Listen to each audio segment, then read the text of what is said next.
Many organizations believe that they are promoting leaders. In reality, they are often promoting strong performers.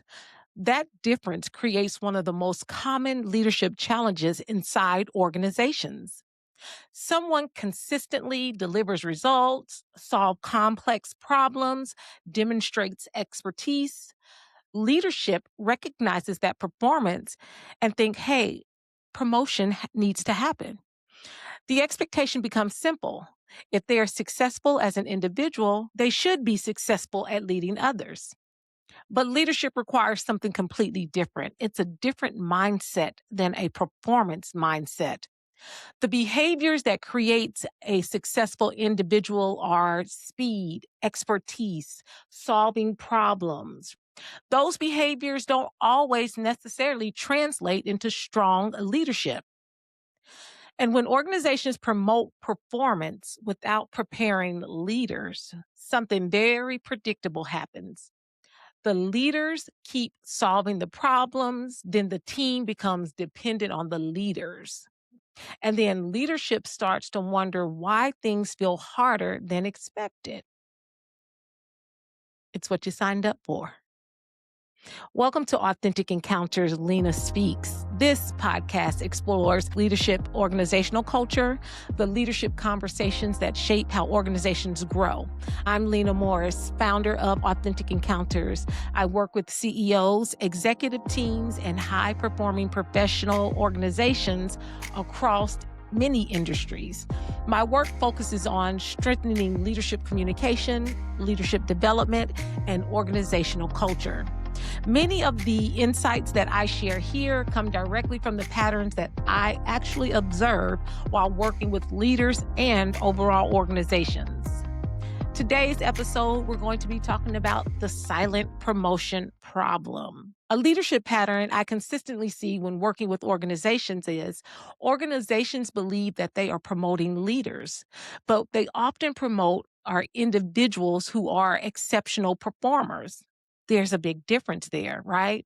And without preparation for leadership transition, that promotion can quietly create challenges both for the leader and the organizations. So here is the pattern I'd like to describe that I've seen across multiple organizations and multiple industries. They usually have a professional who's built a strong reputation. They consistently deliver results. If something breaks, those people are there and they can fix it. They are the go-to person. They see a need, they solve it, they step in, right? So they become known as the person who gets things done. And that's good. But eventually leadership notices it and they think they need to be promoted. And at first, everything feels positive. But several months later, you start seeing little signs and things begin to pop up. Team members are now waiting for direction. They won't work autonomously. All of the decisions flow through the leader. And then you begin to hear the leader talking about they're overwhelmed. And in that moment, people start to question, why does somebody that was such a strong performer struggle with leadership? And in most cases, it's not their intelligence that's in the way. The issue is that they did not have a proper transition in place from performance to leadership. Organizations generally reward expertise and performance. Businesses are designed to recognize and honor people because of outcomes. So, individual ownership and things of that nature look good for performance. But when it comes to leading people and being a leader, that's something different. The criteria for performance history focuses on performance, not necessarily leadership readiness. So, leadership capability becomes assumed instead of intentionally developed. Performance versus leadership. That's what we're looking at today. So there's a performance mindset that's out there where you prioritize individual input. Success is measured by your personal productivity, your personal expertise. High performers generally move up quickly in organizations that look at performance, right? They become known as the go-to person. Their identity is connected to competence. But on the flip side of that is what we call a leadership mindset. So when you begin to think about a leadership mindset, it shifts the focus to collective capability instead of solving everything as one individual. Leaders help other people develop their ability to solve problems. And then success is now measured up through the growth of the team and the confidence of the team. So they have the ability and capability to perform independently of just the leader. So the leader should be guiding the decisions rather than controlling them. So that's one issue that I see and patterns in organizations. Another pattern I often see with newly promoted leaders is they feel the pressure that they have to prove that they deserved the promotion. So what happens when people feel like they have to prove themselves?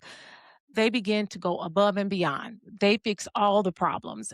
When a team member is struggling to something, they correct it personally instead of letting those people grow into that development. And so they are the ones constantly showing up. And because of this, over time, that leader becomes the solution for everything, and the team stops developing independent thinking. This is very exhausting, both to the leader and both to those who observe it. So there are some natural consequences that happen when people lead this way. The leader becomes the bottleneck, and the team heavily relies on that one person's expertise. And any emerging leader that's growing up, they don't have an opportunity to step up, and they may still be producing results for the organization, but their leadership capacity comes across and very slowly, and the organization continues to grow slowly. Now, I'd like to share what strong organizations do. Organizations that avoid this pattern treat promotion differently. They prepare the leaders before promotion. Ooh, novel idea, right? They invest in leadership development, leadership coaching. And so they coach those leaders on communication habits, their decision patterns, and their leadership behaviors. Strong organizations emphasize communication, influence, and leadership awareness so that success becomes less about expertise and more about developing other people. Now, I'd like to ask you this question. Are you still solving every problem yourself, or are you developing others to solve them?